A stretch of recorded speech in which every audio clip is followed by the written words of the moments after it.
वक्रतुण्डं महाकाय सूर्यकोटिसम्प्रभ निर्विघ्नं कुरु मे देव सर्वकार्येषु सर्वदा मंगलम भगवान विष्णु मंगलम गरुध्वज मंगलम पुंडरीकाच मंगलाय तनो हरि अच्युतं केशवं रामनारायणं कृष्णदामोदरं वासुदेवं हरिं श्रीधरं माधवं गोपिकावल्लभं जानकी नायकम रामचंद्रम भजे हम। देखिए, हम वैशाख महात्म का कथा तो रोज़ आप लोग को एक अध्याय भेज देते हैं, उसको सुनिए। कथा सुनने का कितना बड़ा महत्व है कि देखिए, कल हम के कथा में हम आप लोग से बताए थे कि कथा का खाली अपमान किया, कथा नहीं सुन रहा था तो वो इतने बड़े पिचास बना। एक घड़ी का वैशाख महीने का फूट दिया तो उसका पिचास क्यों नहीं छूट गया। तो इसीलिए कहते हैं कि बिना सत्संग विवेक न होए, राम कृपा बिना सुलभ न होए। इसलिए सत्संग एक घड़ी आधे में पुण्यात, थोड़ा सा भी सत्संग करना चाहिए। तो आप लोग कथा अगर सुन रही हैं तो उसका मतलब भी समझे कि कथा का कितना बड़ा महत्व है। देखिए, गुरु जी हमारे गुरु का ऊंचा सबसे वो है। गुरु ब्रह्मा गुरु विष्णु गुरु देवो महेश्वर गुरु साक्षात परब्रह्म तस्मै श्री गुरुये नमः। अब गुरु देखिए अपने शिष्य को समझाने के लिए कहते हैं कि देखो शिष्य, एक कुएं में मेढक ने समुद्र की मछली से पूछा, तुम्हारे समुद्र में कितना पानी है? फिर उसने एक उत्तर लगाया कि ओ बोला, इतना नहीं। मछली ने कहा कि नहीं, बहुत ज़्यादा पानी। अरे कुएं में पानी तो अथाह है, उसमें पानी का कोई और अंत नहीं है। तो उसने कहा कि इतना नहीं, बहुत है। मनुष्य ब्रह्म ज्ञानी से पूछ रहा है, बताइए, वो पूछ रहा है समुद्र में कितना पानी है, कुएं में कितना पानी है। अब ब्रह्म ज्ञानी से कोई पूछे कि तुमको ज्ञान लेने से क्या मतलब है, तो वो बताएगा ना। तो वही मनुष्य ब्रह्म ज्ञानी से पूछा, ब्रह्म ज्ञान में कितना आनंद है, विषय रस जितना, लाइटरी कुछ जितना। ये कहता है बहुत ज़्यादा आदमी को विश्वास नहीं आता, पर खुद आए डूबे इस रस में डूब जाते हैं। जब इस सत्संग में कोई नहीं आता, जब ब्रह्म तत्व का ज्ञान नहीं होता, तब तक तो उसको नहीं पता है कि ब्रह्म ज्ञान में कितना मतलब सुख है। इतना सुख ब्रह्म ज्ञान में है कि शायद दुनिया में नहीं है। एक बार जो कोई ब्रह्म ज्ञान में आ जाता है तब उसको समझ में आ जाता है कि कितना बड़ा सुख है। इसीलिए दर्शन पूजा सत्संग जो है वो है, लेकिन सत्संग का महत्व बहुत बड़ा है। तो इसीलिए गुरु कहते हैं कि ब्रह्म ज्ञानी अंदर अंदर दिखाते नहीं हैं, उनके अंदर ज्ञान भरा रहता है। और सब कहते हैं कि देखो, जो ब्रह्म ज्ञानी के पास जाएगा वो शिक्षा प्राप्त करेगा और उनका कोई और अंत नहीं है, उनसे कोई वही ज्ञान प्राप्त करता है। अब देखिए, वैशाख महीने का है कथा, आप लोग सुन लीजिए। अब वैशाख महीने का कथा का कितनी बड़ा महत्व है। सुखदेव जी बोले लगे, हे राजन, मधुसूदन भगवान के प्यारे वैशाख महाशय के फल को और भी सुनो। प्राचीन काल में पंचाल देश में पूर्णशील और बुद्धिमान भूरियश का पुत्र पुरुयश था। पिता की मृत्यु के बाद वह राजा हुआ। वह बड़ा ही शूरवीर और उदार था, धनु विद्या में बड़ा ही प्रतापी था, धर्म पूर्वक पृथ्वी का शासन करता था। परंतु पूर्व जन्म में उसने जल का दान नहीं किया था। देखिए, कल अक्षय तृतीया है। कल आप लोग हो सके तो जितना कोशिश हो सके गंगा स्नान कर लीजिए। एक घड़ा है, एक खरबूजा है, कोई सोना है, कुछ आपके पास है, जौ है, दाल है, दान करिए। सतुआ है, दान करेंगे अक्षय हो जाएगा, कभी पूरे नाश नहीं होगा, कभी उसका क्षय नहीं होगा। जो अक्षय तृतीया के दिन स्नान दान जप तप पूजा, एक माला 1000 के बराबर है, अश्वमेध यज्ञ के बराबर है।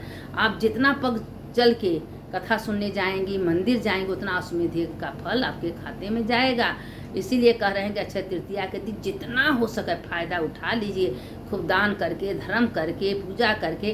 कितना लोग उदया तिथि से परसों मान रहे हैं, लेकिन परसों थोड़ा सा है, लेकिन कल दिन भर रात भर है। तो जितना हो सके उतना जप करिए, पूजा करिए, दान करिए, धर्म करिए, वो अक्षय हो जाएगा। देखिए, भगवान कहते हैं हम अपने घर से किसी को कुछ नहीं देते, तुम्हारे पास जो तुम दिया हो वही हम देते हैं। अब बार बार हमें कहते हैं कि जब 2 बच्चे एक साथ पैदा, कोई राजा कोई क्या पैदा होते धर्म तो नहीं न करते हैं, तो उनके पुण्य जन्म के कर्मानुसार उनका जन्म होता है।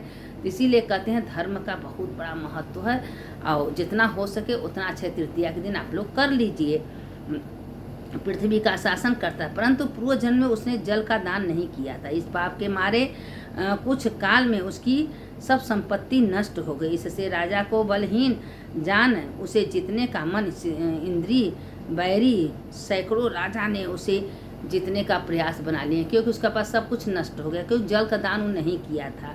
कंदरा के प्रवेश में गया। संग में सिखनी रानी और धात्रीगढ़ के वहाँ मार्ग में कोई नहीं जानता था। राजा बड़े कष्ट निरपत 53 वर्ष व्यतीत कर लिए। मन चिंता हुए, फिर दशा किस कर्म से हुई? मैं तो कर्म और जन्म के शुद्ध से नहीं। ये घोर दुखदायक दरिद्रता को किस कर्म द्वारा उपस्थित हुआ और किस कर्म से पराजित हुआ? वनवास भोग रहा हूँ, ऐसा सोच राजा अपने गुरु का स्मरण करने लगे। देखिए, राजा भी गुरु के पास गए।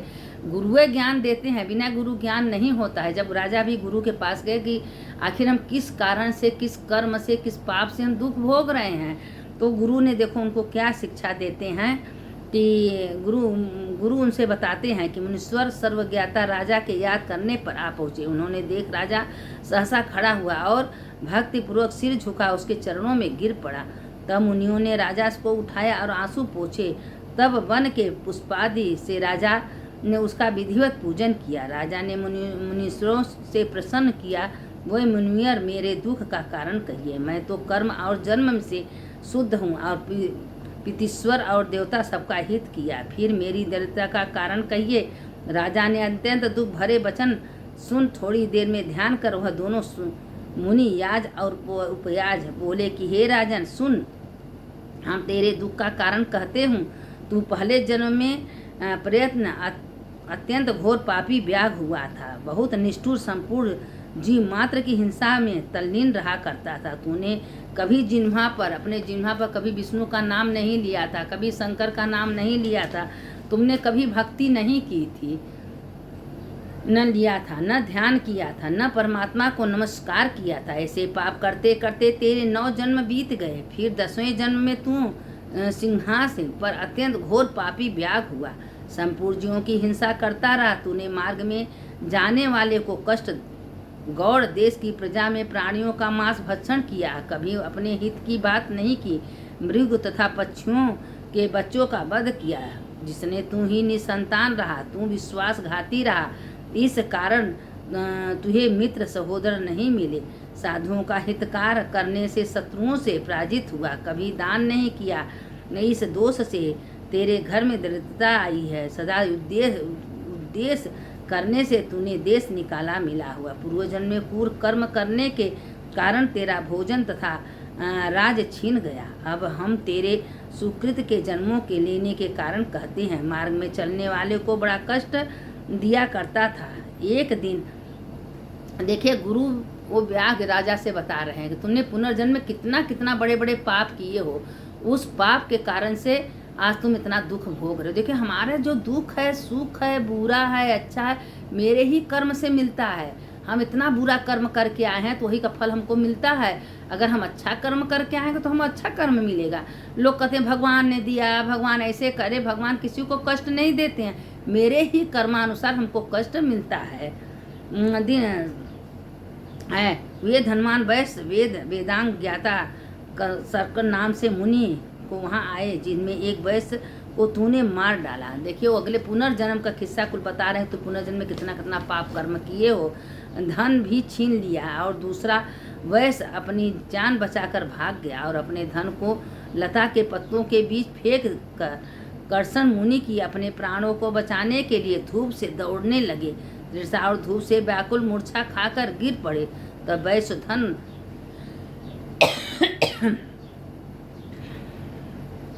हमारी कृमि कीचड़ से भरे हुए जल से उनके नेत्र धोए। पंख से पवन मुनि को स्वस्थ चित्त से अनजाने लगे।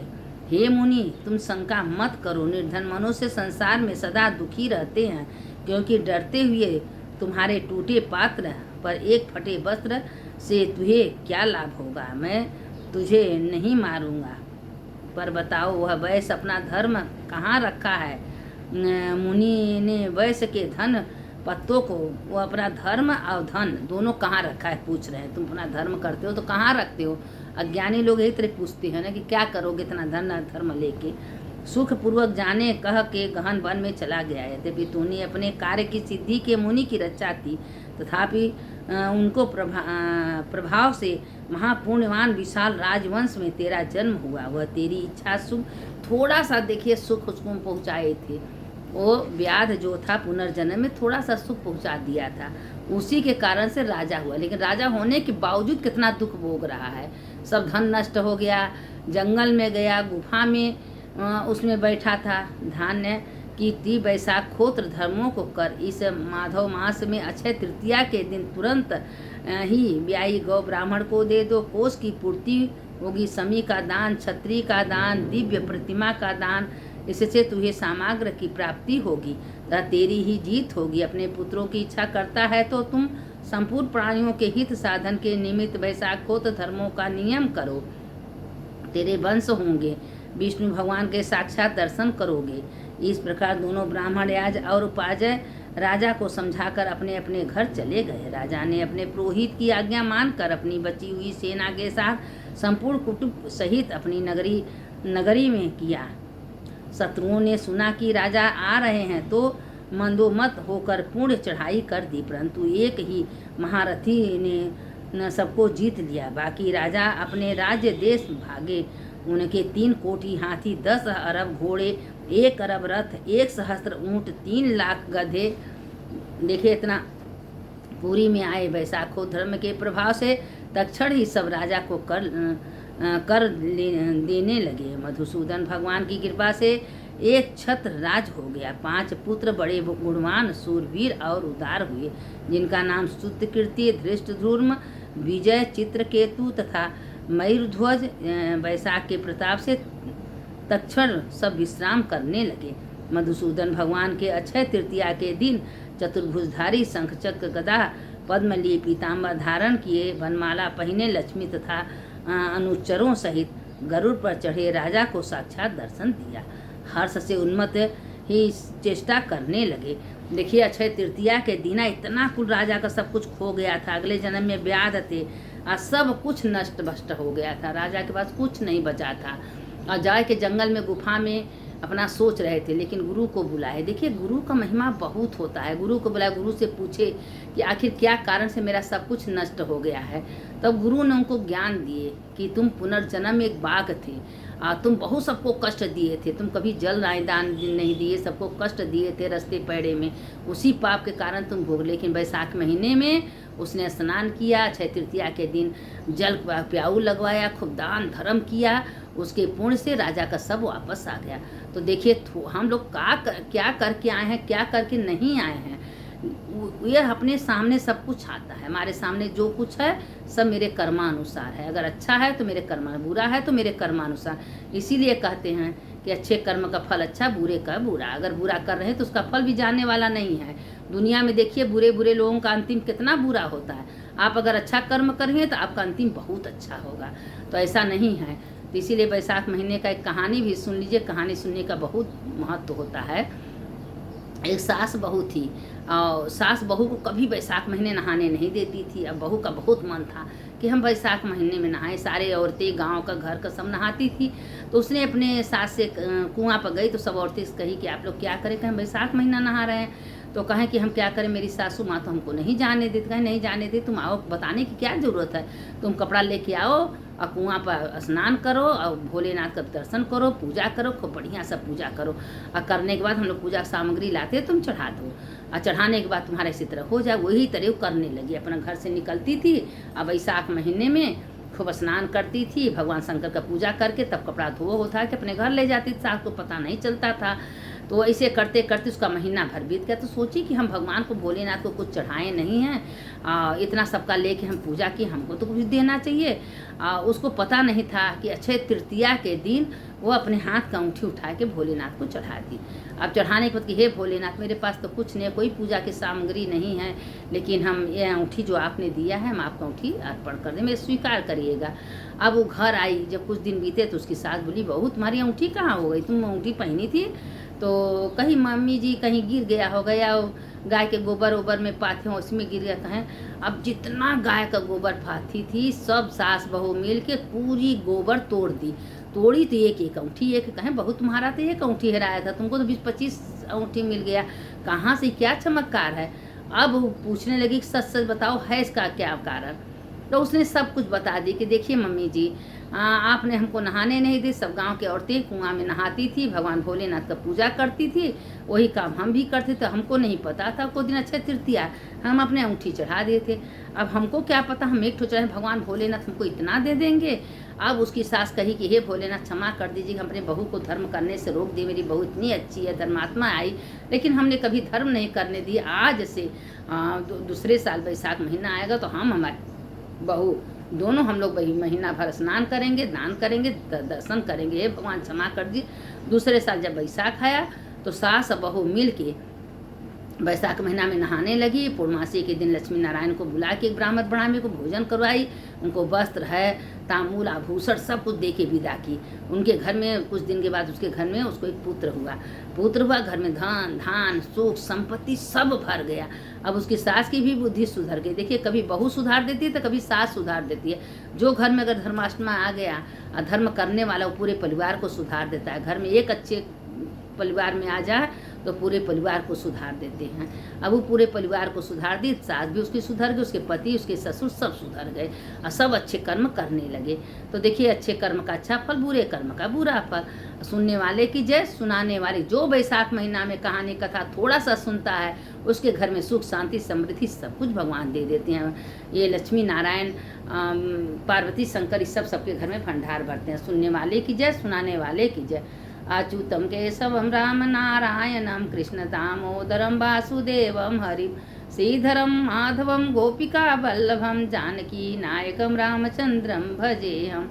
सुनने वाले की जय, सुनाने वाले की जय। जो इस कथा को सुनता है उसका भी जय होता है, जो सुनाता है उसका भी जय होता है। दोनों का जय। अगर आप लोग को अच्छा लगे तो इसको आप सबको भेजिए, सबको बांटिए, सुनाइए। आप लोग पुण्य की भागी बनिए। देखिए, कथा कितनी बड़ी महत्व की, एक घड़ी आधे घड़ी आदमी जो कथा सुनते हैं सुनाते हैं उसका तो भगवान के घर में भी लेखा जोखा में जय होता है, और जो सुनता है उसका भी जय होता है।